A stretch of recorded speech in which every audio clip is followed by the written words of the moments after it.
called the Postcard Travel Club. So, yeah.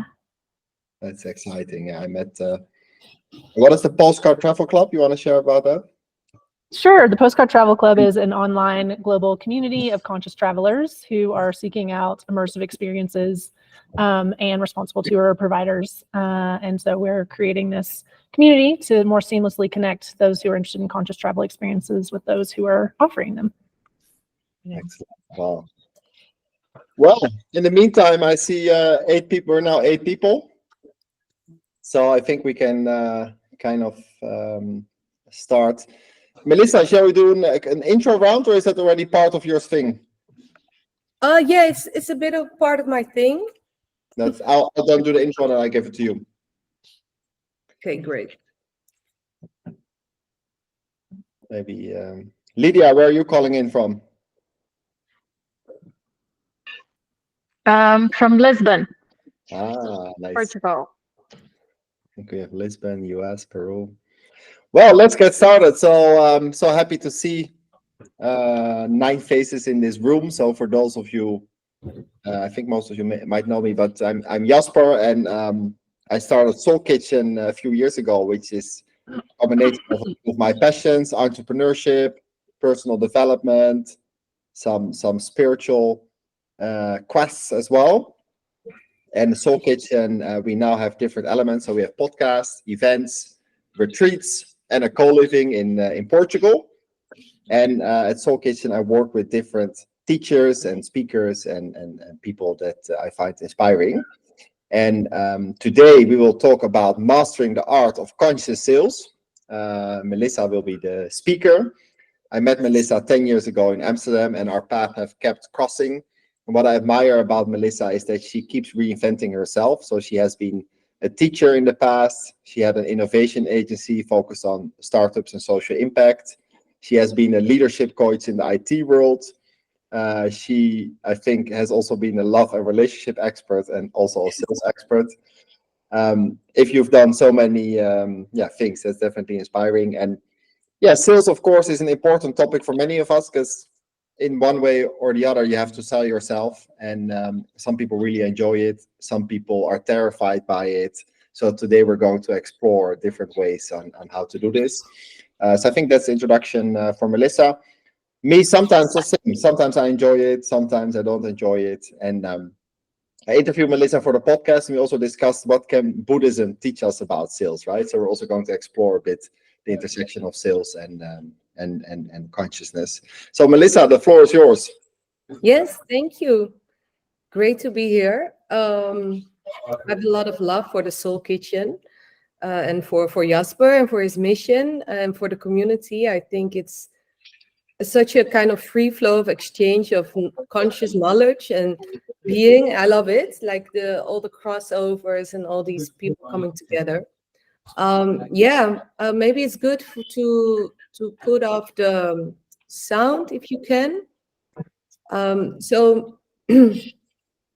Yeah, we know each other for quite some time. We both are entrepreneurs, and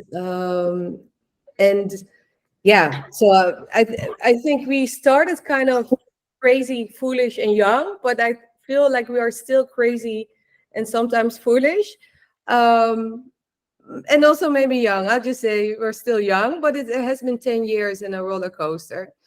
And the funny thing about sales, and specifically conscious sales, it's kind of emerging as I speak, as I'm talking to you as well. So I've been within business for about 12 years and selling, right? But I've been in the more of the conscious world through meditation, through tantra, through some other spiritual practices for about, I think now 3-4 years, and more so the last 2 years. So, and suddenly these things are overlapping. These things are very much influencing each other. And so today I'm like talking about the art of conscious sales, but in the same way, it sounds already woo-woo, but I feel sometimes like an antenna picking up this stuff and being a vehicle to share it. And so I used to be a teacher, and as a teacher, you learn that you yourself are not so important as the teacher.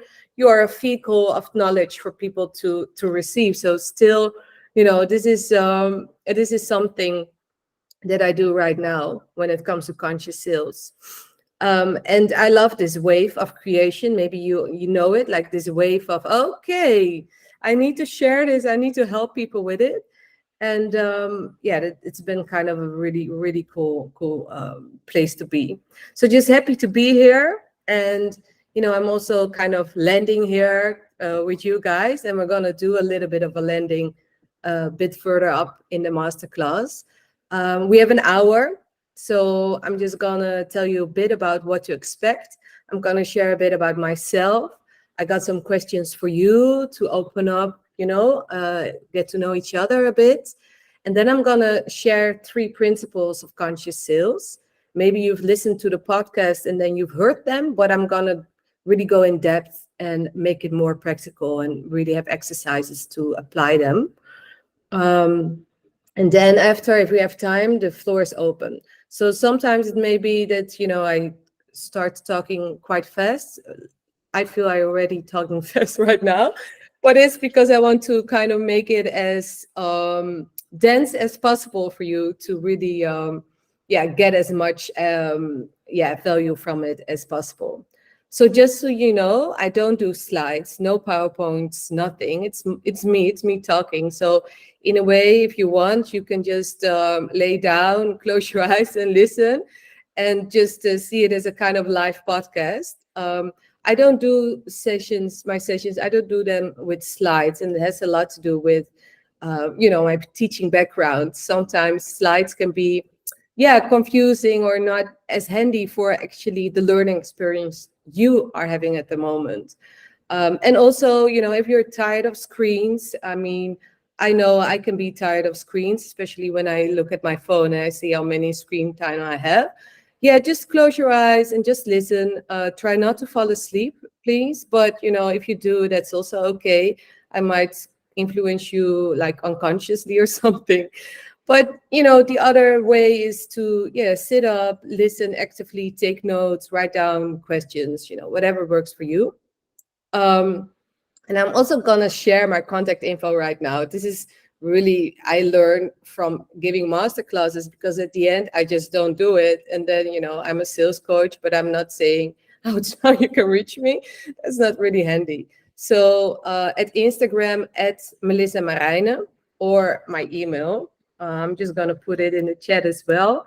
My email is at Melissa Marijnen. To be honest, I'm like, my website needs to be updated. It's a bit outdated, but as I said, this is emerging. So my offering is also emerging. But if you want to work with me after this masterclass, or when it really feels like a fit, right? Just approach me. We can have like a short online call, 15 or 30 minutes, and see how I can help you. And it can be like one-on-one coaching, but I'm also developing this more of a kind of continuous mastermind where you have accountability and inspiration sessions. So maybe you'll get that in the mail. So before I'm gonna go to you, just a very short, or maybe not so short intro actually about myself. So I'm 41 years old. I live in Amsterdam. I actually live in a village above Amsterdam, but I'm from Amsterdam. And now at the moment, I'm at the Herengracht. And it's funny, it's in the middle of the center, and it has a lot of meaning for me. So I was born just around the corner, maybe like 2 streets, 3-minute walk from here at the Elandsgracht. And it's gracht is actually the name of a canal. But at the Elandsgracht, there is no water. Too bad. I'm happy. They almost made all the canals waterless, but thank God they stopped with Elandsgracht. But I was born there. My dad is this quite. He has like a huge dad, big belly, loves to drink. That's why he lived there, because there are many bars around. And my mom is this small Indonesian woman. So when I was young, I was always wondering, like how, but I should not think about it, but still it was kind of sometimes in my head, like, and then I blocked it, of course. So this huge Dutch dude, met this Indonesian woman in the hospital, and my dad always says she was like a Chanel Indo, which means she looked like a soul lady, very beautiful, always wavy hair. And then she met this squatter guy, because my dad was always like very active in the squatting movement here in Amsterdam, because there was not enough living space, but a lot of houses empty. Well, it's the same at the moment, actually. But anyway, so they kind of brought me up, and I'm sharing it because it's kind of the foundation also of conscious sales and of me, how I was brought up. They're both quite idealistic. When I remember when I was 5 years old, also very close by, I was walking my first demonstration, and it was against the apartheid in South Africa. And I was at the neck, or how do you say it, on the shoulders of my father, yelling as a 5-year-old, "Free Nelson Mandela." And I still get chills when I think about it. It's like one of my first young, strong memories, right? And they are so important for your programming and for how you brought up. And like all these people, like the whole street shouting, "Free Nelson Mandela." And a year later, we did the same demonstration and he was freed. So, this is what I grew up with. I think a lot of optimism when it comes to having kind of a proactive step into a better world, right? So if you yell it, then a year later, he's free. Wow. So that's kind of my programming and where I was brought up.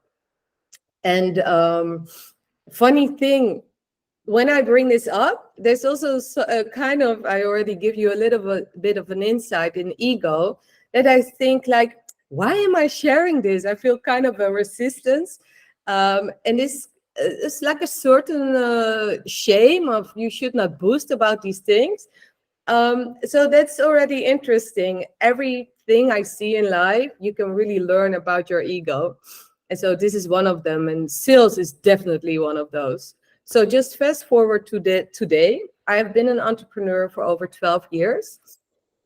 And right now, really my focus is on conscious sales, and really specifically on people who are really doing something good in the world. Or they can be, for example, sustainability consultancies, or they are into organizational development, improvement, like inclusion, or better culture, better leadership in larger organizations, or they're really focused on consciousness, conscious coaching, whatever it is. I help those kind of people. Right now, I have some clients, just to give you a bit of a taste. One is the Footprint Challenge. These two women, and they're really activating, for example, a huge supermarket in the Netherlands, the Dirk, to make with small actions, like the people who work in the supermarkets are having a challenge to, with small actions, decrease their footprint. Another one is Zeewaardig. They do social design. Another one is New Wow. They do like team training programs. So just to give you a bit of a taste of my clients, and I'm really happy doing this. Yeah, very small. Yeah, I'm also like a mom of a 4-year-old. I have a camper. I play the guitar. I'm like full on hippy dippy. So that's just a bit about me. And now I just want to ask you, just very specifically on sales, because we don't have that much time, but just to give us a bit of a taste of where you're at, like how important is sales for you and your business? And just quickly type, don't think about it too long, just type between 10 and 0. Like 10 is extremely important and 0 is not important at all. Like, how important is sales for you and your business? Don't think about it, just use your fingers and type 10, 10, 10, 7, 9, 8, 8, 8. So yeah, it sounds like it's clear that it's very important. So then you are right, you're in a good place. but how much do you dislike to do sales? And then 10 is extremely, you hate it. You like, I hate sales. Or you love it, 0. 6, 6, 4, 10. Okay, so Flora really hates it. Joe, 8. Tom, 7. So Jana is a 3. Okay, great. Then I have kind of a taste. So some people like it, some people hate it. Oh, actually, nobody love it, but Jana is quite close. So that's good. And then without thinking, just type in your intention. Like, you have to think a bit. You have to use your brain, of course, a bit, but just, what's your intention for this session? What do you really want to get out of a mastering the art of conscious sales session? Like, if you just give us a bit of an intention, like, what would you like to get out of it?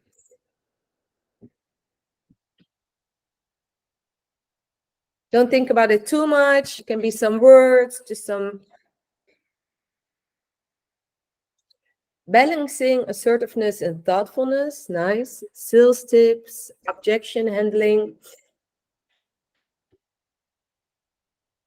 Learn how to read the person you're selling to. Tips. And maybe somebody's typing. I'm just waiting a bit.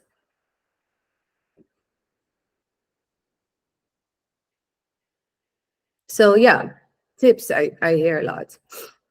Okay, so great. So, the funny thing when you are a sales coach, objections, for example, are a part of what I teach people. But what I'm going into right now is very much the principles. And when you learn the principles, you also understand how to deal with objections. Understanding how to sell the benefits to people. No. Rather than selling what we do. Yeah. So everything will be touched, but more from a principle perspective, but it will make sense in a bit. So who has learned, maybe just hands up, like who has listened to the podcast? Nobody? Okay, great. That's really handy because then I can just tell you. So I've got 3 principles of conscious sales, and you can listen to the podcast to kind of hear them probably in a kind of different way of explanation if you want to. But we're really going to dive into them. I think I need to ask one more question, and that's what I forgot, and that's how conscious are you? Like, how much are you practicing consciousness from a more of a spiritual or a meditative, so if you are into Buddhism, or are you into, like, how much is conscious part of your daily practice or life? Very much 10, 0 is like consciousness. What? 7, 10, 9, 8, 3, 8, 4, and some other days 5. Jana. Between 4 and 5. Okay, great. So you are not like 0, like, what? Consciousness? I'm happy with that, because Soul Kitchen for me is kind of a place where, consciousness is not completely like, what are you talking about? And already the first principle is going to be really about presence. So I take my inspiration from all kinds of sources. And a huge part of it is Buddhism, actually. So a huge part of sales, no, I'm just going to say, like, the first principle I'm going to start with today is presence. It's also very practical because it's good to just take a bit of a time to be present in this moment. And the perfect tool, and the tool you have access to at any time, any place, anywhere, to be present is, anybody? If you know the answer, open up your mic and say it. Breath. And the breath is connected to the body, right? So just to make it a little bit bigger, it's like your whole body, right? And the body is always in the here and now. And just to give you a taste of presence, I want to do a short moment to be completely present here. And switching a bit of the gears. So each principle we're gonna explore through practice. Yeah, so I'm just want to invite you all to really be present. And the way we're gonna do that is I'm gonna invite you to sit. You probably have done this before in your life, maybe not. Just sit, put your both feet on the ground, and lay your arms, relax your arms, and close your eyes.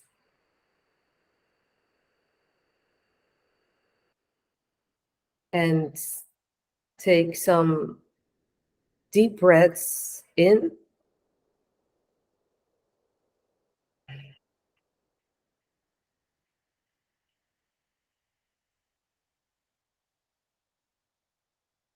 Really feel your body.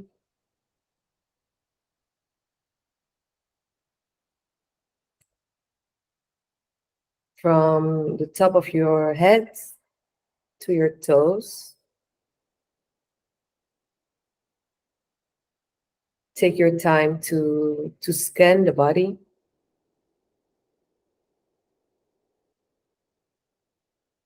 Maybe you have an itch. Just use the itch. Or just focus on your body, on your breath.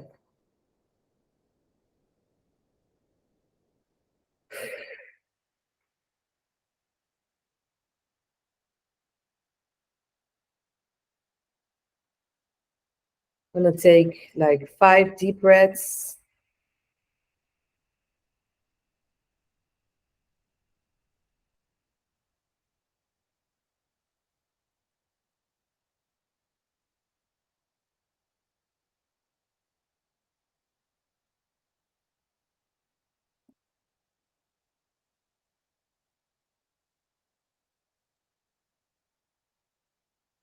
And then when you're ready,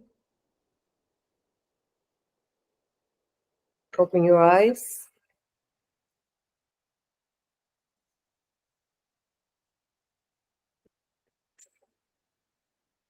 And I think for Elizabeth, it was a bit awkward to do this in an open space.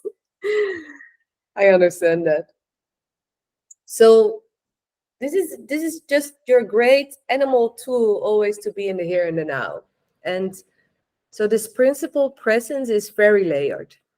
There are many layers to it. And first of all, it's kind of knowing that being in the here and the now gives you a kind of inner peace to be completely with what is, with the current, with here. And by being present, you can be present for what is present. And just going a little bit deeper is that when you are present, you also feel more connected to a consciousness. And when you are connected to your own consciousness, you can much more easily connect to the consciousness of the other person. So you probably already feel kind of the quality of what this can bring to a conversation. So it's very much about increasing the quality of a conversation and an interaction.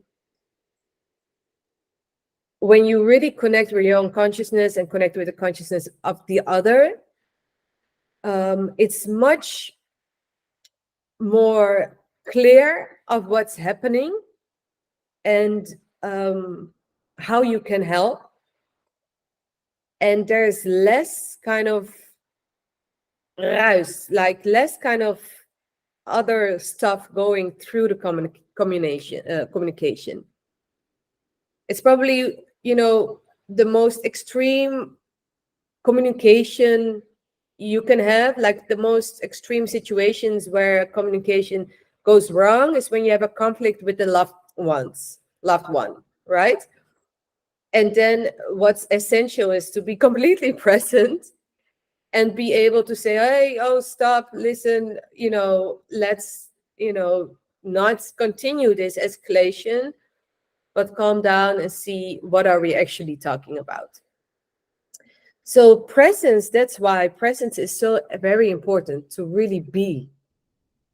And in sales, you really need a clear connection to understand how you can help the other. So conscious sales specifically, but actually all good salespeople are always extremely focused on the other. Sometimes it's maybe looks from the outside that they are like boosting themselves or something, like, these salespeople, but they're actually so almost like clear, focused on the other.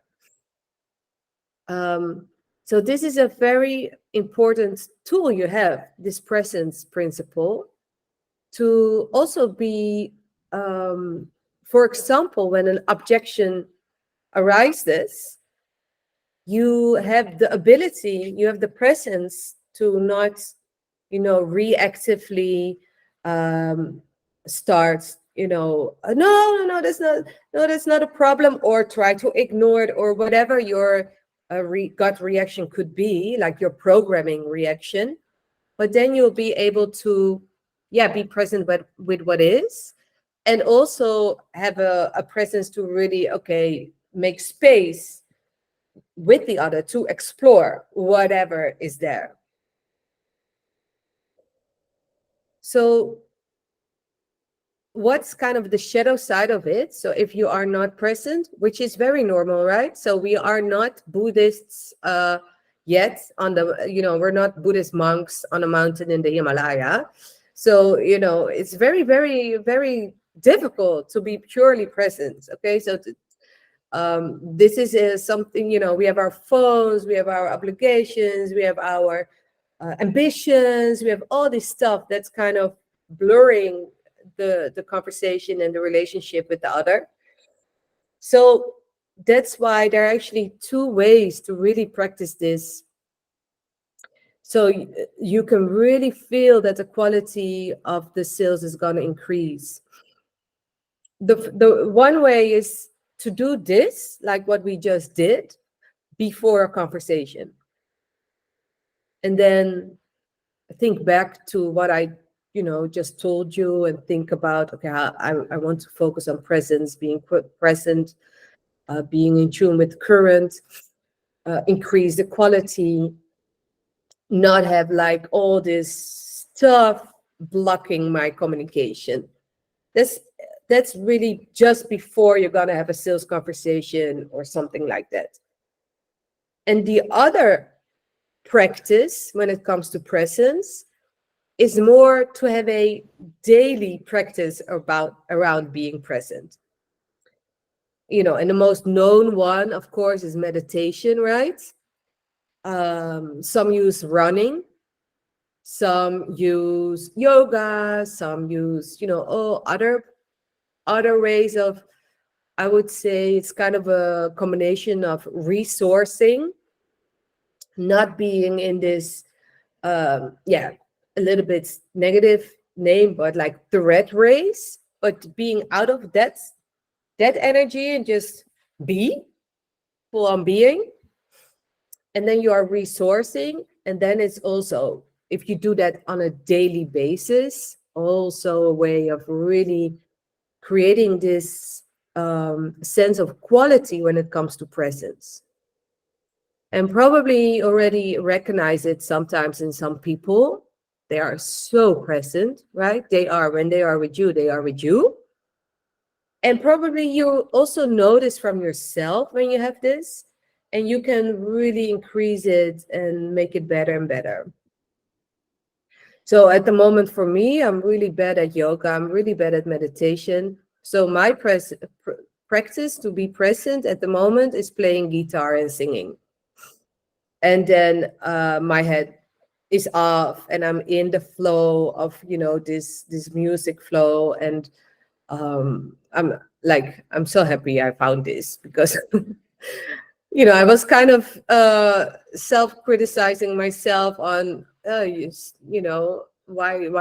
aren't you still not meditating on a daily basis stuff. But now I'm like doing this guitar playing, and so I really believe that you make it something that is for you. It can be surfing, it can be walking the dog, it can be writing, journaling, whatever. But having a daily reminder, I would almost name it like a daily reminder of, in a way, there's no past, there's no future, there's only the here and the now. I'm practicing my presence. Just the quality of feeling this can help you a lot in sales. Yeah, so that's my first principle I want to share with you. If you have questions about this or comments, write them down right now, and we can come back to them later on.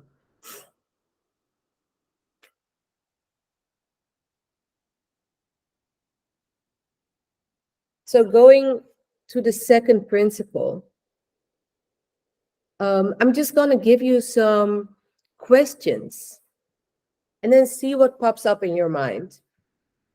You don't have to share it, but I'm going to give you kind of check questions. So what do you think about when you think of the success of your business? What does pop in your mind?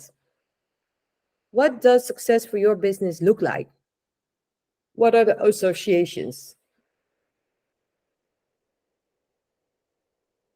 Maybe write them down somewhere. I have 2 more questions. So what is the one thing that keeps you up at night? So you wake up and you're like, oh, what is keeping you up at night?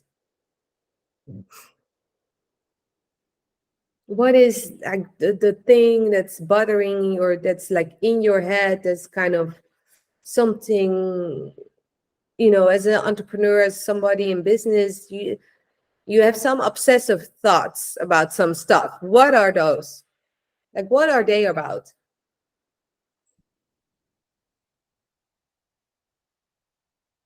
And then my third question is, what do you think about when you approach a potential client? So what are like your first thoughts, kind of first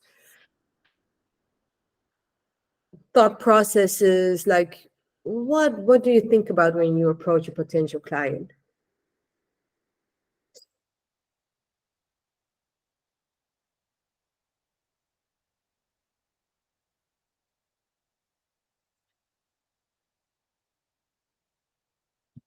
So now I'm going to share with you principle 2, and then try to see if with these answers you thought of where you are.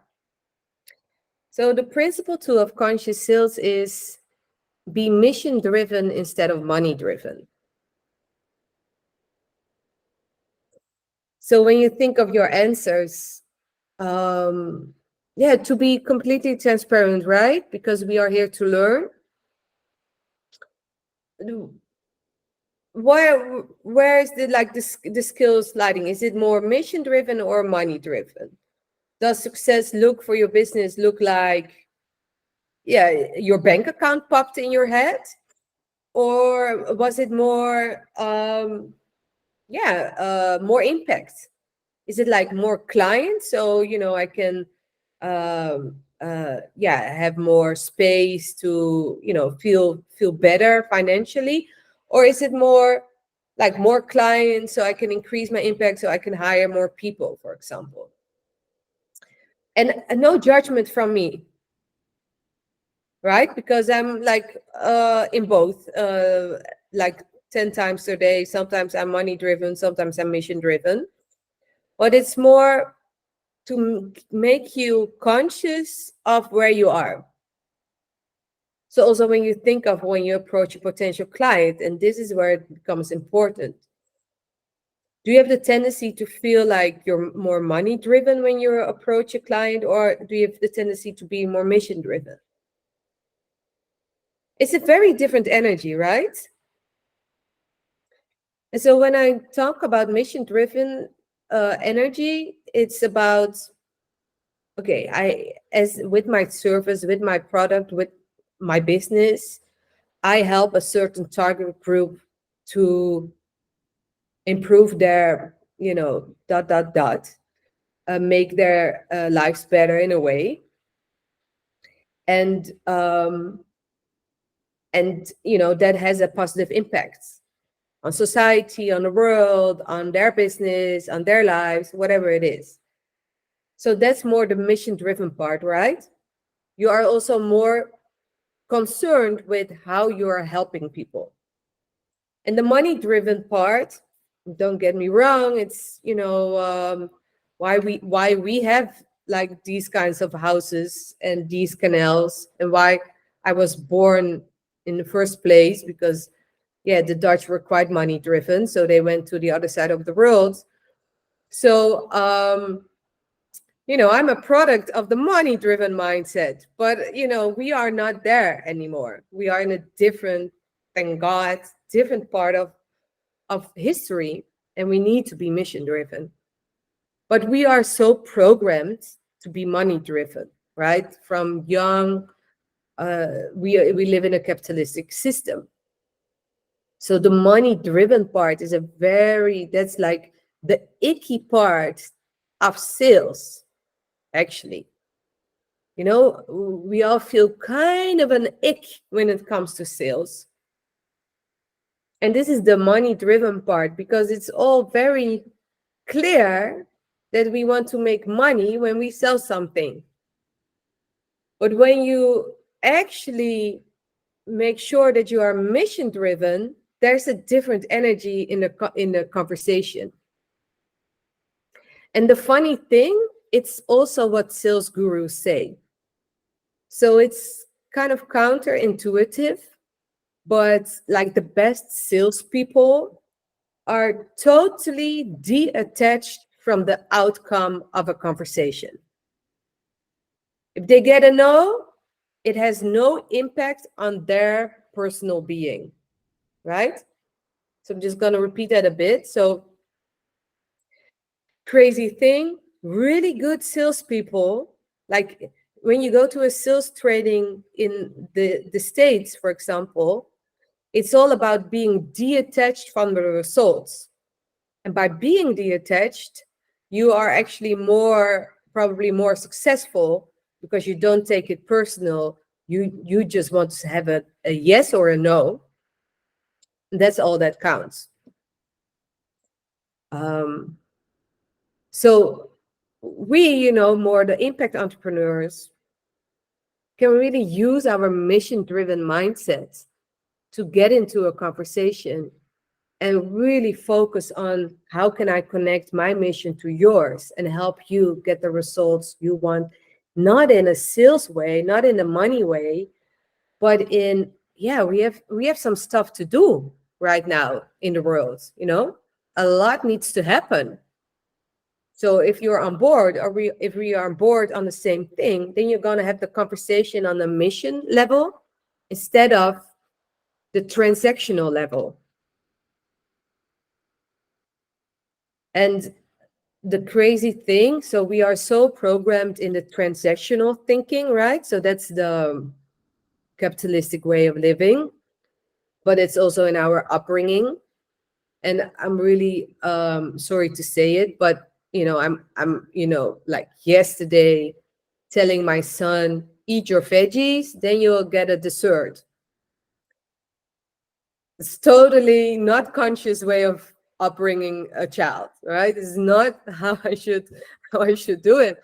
But it's so that this is like one of those really, really paradoxical things that's so difficult when it comes to bringing up a child. But now I'm like disturbing his programming in a way, because it becomes transactional. You want him to love the veggies, or at least at one point, be like, oh, I feel sick, maybe I should eat veggies, right? Something like that. It's the same with a client. You don't want to say, buy this from me and then you will survive. Because then you are in this scarcity kind of manipulative sales. And conscious sales is much more about equal communication and equal partnership, in the sense that you say, listen, I believe my mission is going to help your mission. How can we, make it as clear as possible that I'm going to really help you in a very concrete way to increase your impact, basically. And so don't get me wrong. It's not that I don't want you to make money, because I do want you to make money. It's not that money is not still, the thing we use to exchange value. It's not about that. It's not even about being, cheap or whatever. Not at all, right? You really need to exchange value. But I do want to kind of help you more embrace this mindset of like mission-driven, abundance, gratitude, like possibility. Maybe this sounds, but for me, these things are connected. Like reframing, accumulating wealth in a sense that you want to really, celebrate abundance and possibility and improvement in the world. Melissa, shall we take a moment to see if people want to respond? Can I share only principle 3? Yeah. Because then we're going to go there. So the principle 3, I'm just going to share it, so there's no exercise. Well, there's some questions again for you to ponder on. And that's principle 3 is leave your ego at the door. So it's connected to the other 2, right? But it's a little bit more concrete. So we all have an ego, and it is how we were brought up, etc. And to be really clear in communication, and for example, be able to ask about objections or being able to really understand the other, it's very important to leave your ego at the door. So questions to think about is like, what triggers you in a conversation? What influences you? How you, put yourself out there, your ego actually, in a conversation? And how can you make sure that you really focus on the other?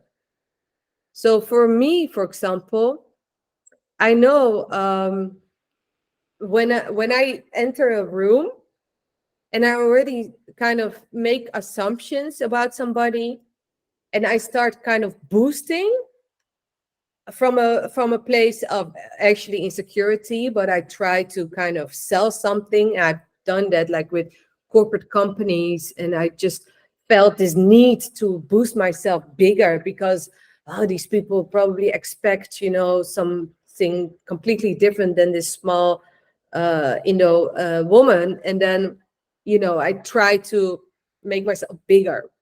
That's ego, right? And that's not being in the present and just focusing on the other. And then the other side is also to be too modest. You make yourself small. I see this as well with clients. They make themselves small. They only ask questions and never say something, never make a statement, or never tell, their service, how their service could help the other. That's too modest. That's also ego.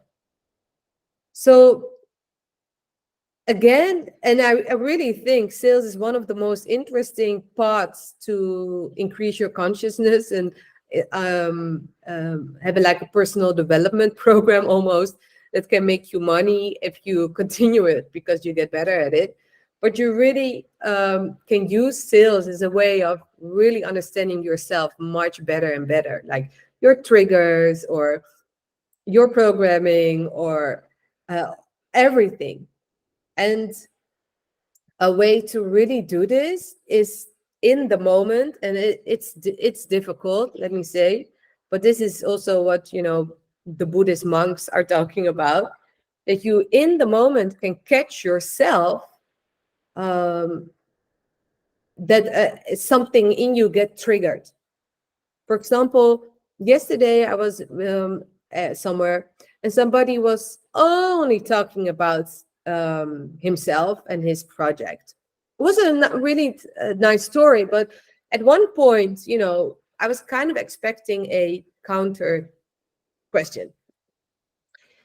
And my reaction to that always is just I tune out. And so then it's really difficult for me. So I feel a lot of resistance to stay present, to still be interested, and still kind of have space for him to tell his story and have maybe patience, or even maybe at one point say, hey, so interesting. Is it time and space for you to listen or to hear a bit about what I do or something? That's for me a lot of energy to take a step like that. Not so much energy, it's just walk away and do something different. So when you feel that resistance, it means it's going to take a lot of energy to do something different. But that's really what leave the ego at the door is about. That you don't go into the automatic pilot, right? But that you get clear, and then from there have a decision instead of no choice and just being reactive. So yeah, these 3 principles I wanted to share, and now we still have some minutes left, some 12 minutes actually for Q&A. So the principles were presence, were be mission driven instead of money driven, and the last one, leave your ego at the door. So and I know now I'm talking too much, but I just want to say something that popped in my head. I'm reading the book, The Fantastic Mr. Fox of Roald Dahl at the moment to my son. And this is really, he really embodies everything that I'm saying. So this dude, this fox, is being attacked by 3 farmers. Maybe you know it. And they are, and Mr. Fox is stealing from them. So, in a sense, they are kind of validated to really try to get the fantastic Mr. Fox. But at one point, like there are weapons on Mr. Fox. Every hole is kind of like he is. It's like done. Like it's a done deal. Like he's gonna die in a couple of hours or so. That's what you think. Like these 3 farmers are angry at him, and then he just sits there, completely quiet, and then suddenly comes up with like a solution. And then he starts digging, and he comes to the one of the farms by digging, and he is able to get chickens and be fed again. Anyway, so it's about, you see him just sitting down, taking time to really think creatively, even though he's extremely hungry. So yeah, in a way, the fantastic Mr. Fox is what I also want to share with you. So yeah, floor's open. What do you get out of this session? What do you want to share? We can just do a small round. Who wants to start? I can share, I can jump in. I'll just say quickly that I appreciate your point that like both underselling ourselves and overselling ourselves is both from our ego, whether we're kind of like not talking enough about the value we can create or talking too much about the value we can create. I think that's a good point. Thanks. Yeah, that's like the language, also underselling yourself, overselling yourself. Yeah, thank you. Jana, I'm just gonna say your name. Sure.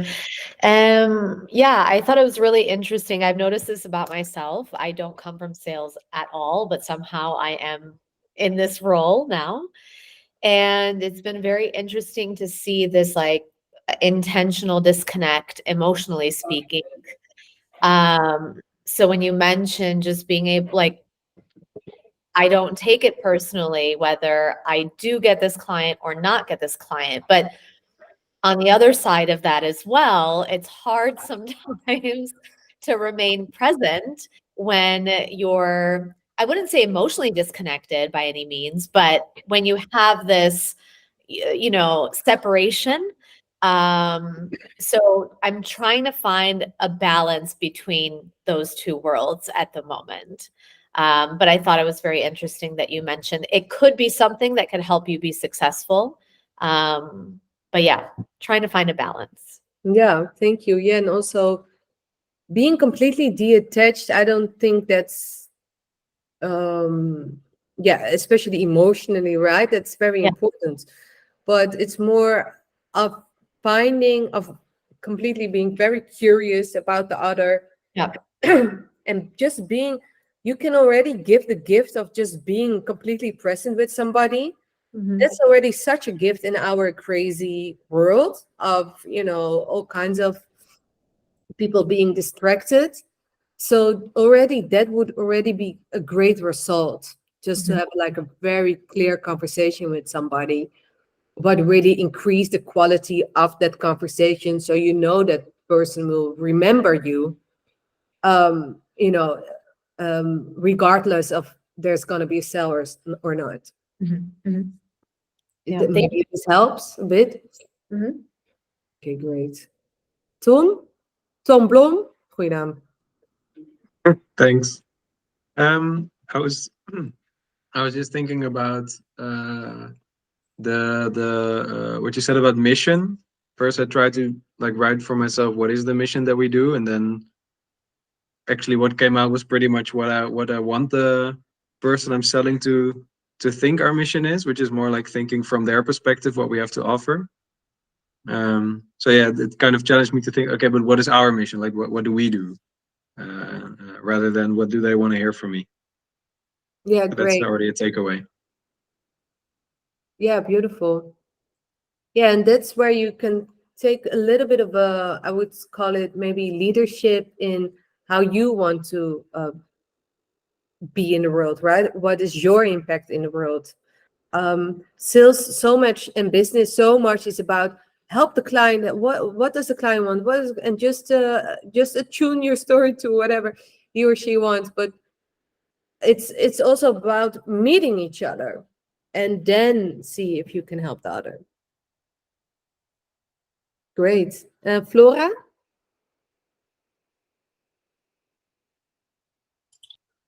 Sorry, I'm trying to find the mute button. I constantly, I guess, have to remind myself to like let go of the outcome. So that's what I took. That's what I took from it. But also I feel like, I've done a good number of sales calls at this point, like I have a good, what do you call it? Research, if you will. And I feel, a lot of times I have not been I think as a coach, and I don't know if other people can relate, but as a coach, I naturally coach people or want to coach people. It's like my default mechanism. And so I almost don't care about the outcome, but then I'll have 50 calls go by and no sales. You know what I mean? Yes. Yeah. So if you can speak anything to that would be great. Yeah. So how I kind of deal with this or deal with the advice, specific advice I give on this part is that in the start of the conversation, you have to be very clear in your intention. And that's actually where the trick most of the time is. So, hey, nice to blah blah blah, connect, blah blah blah, have this conversation. I'm Flora, I'm Melissa, I'm a sales coach, and it's my intention to really explore in this conversation if we can work together. So at the end, I'm just gonna also get back to that, and I'm very curious what you will think. How I'm gonna do it is by asking you a lot of questions about, your challenge, what's going on, probably already give you some advice, probably already give you some coaching. And then we can talk about maybe we can collaborate or not, if it's a fit. So by doing that in the beginning, it's clear. Secondly, at the end of so I have a hippie sales script. If you want to know more about it, let me know. It's actually the hippie is like the acronym for 6 steps.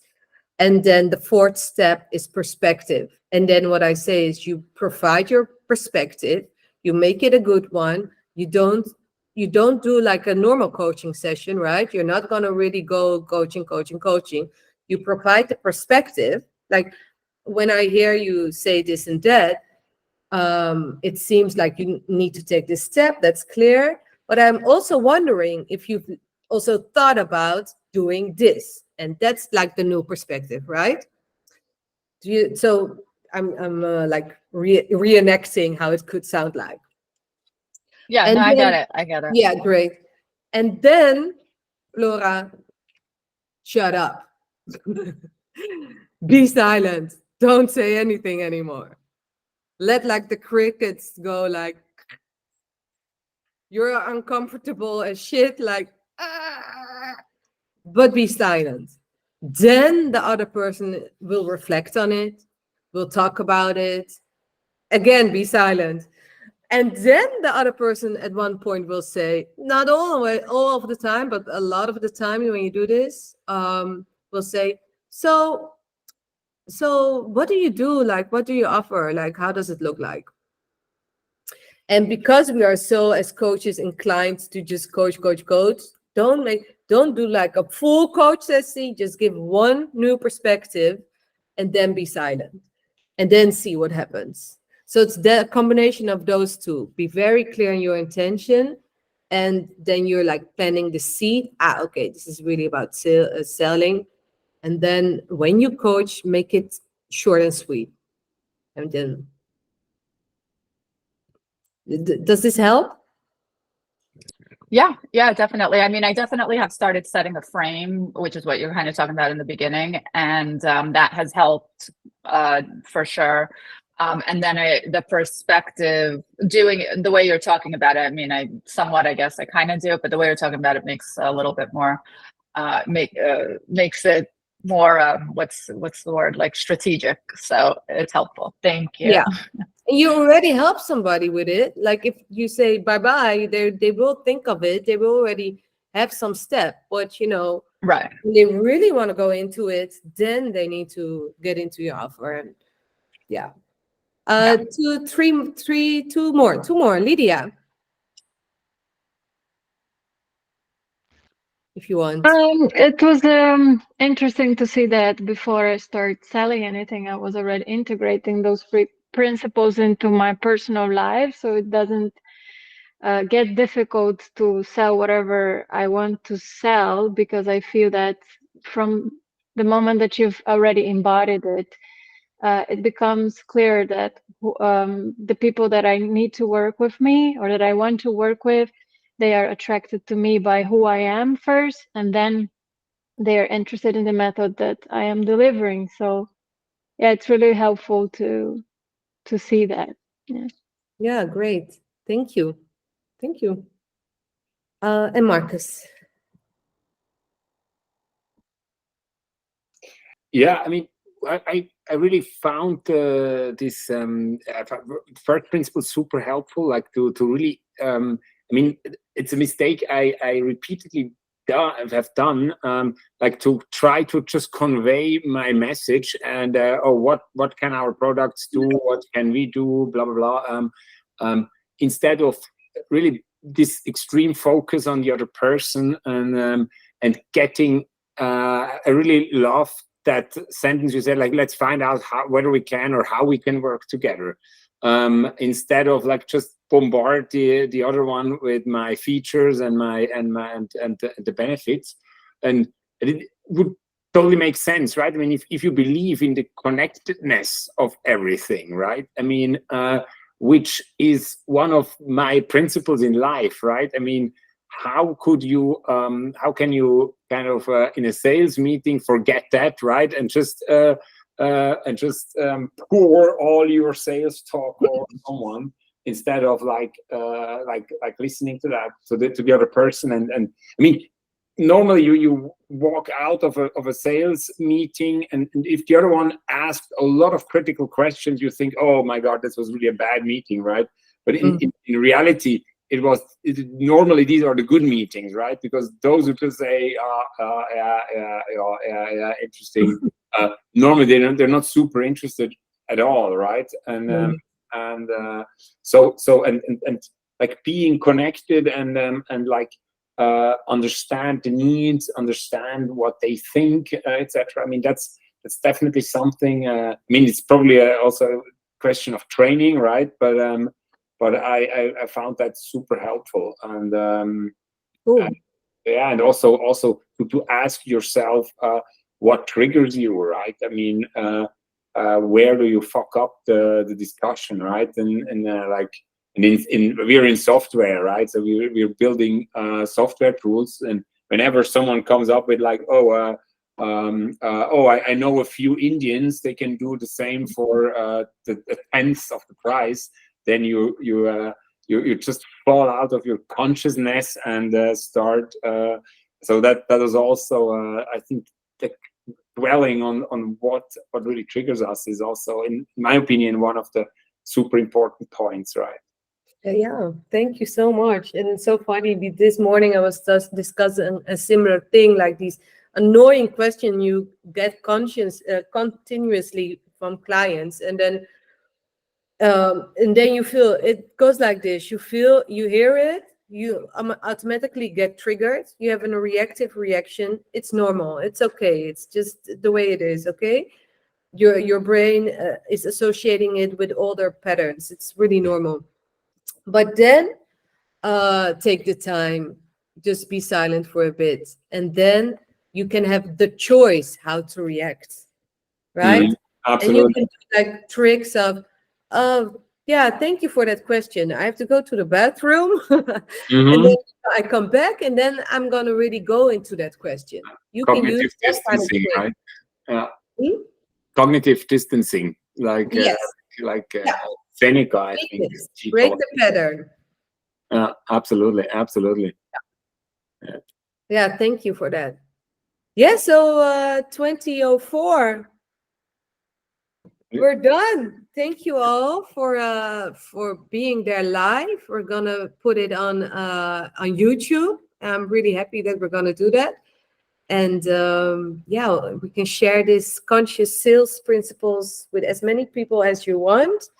And if I can help you more in like more in-depth sales coaching, consulting, let me know. Thank you. Thank you very much. Great. Have a nice day. Bye. Keep in touch. Yeah. Oké, moet je dit stoppen voor de opname en dan weer opnieuw? Ja,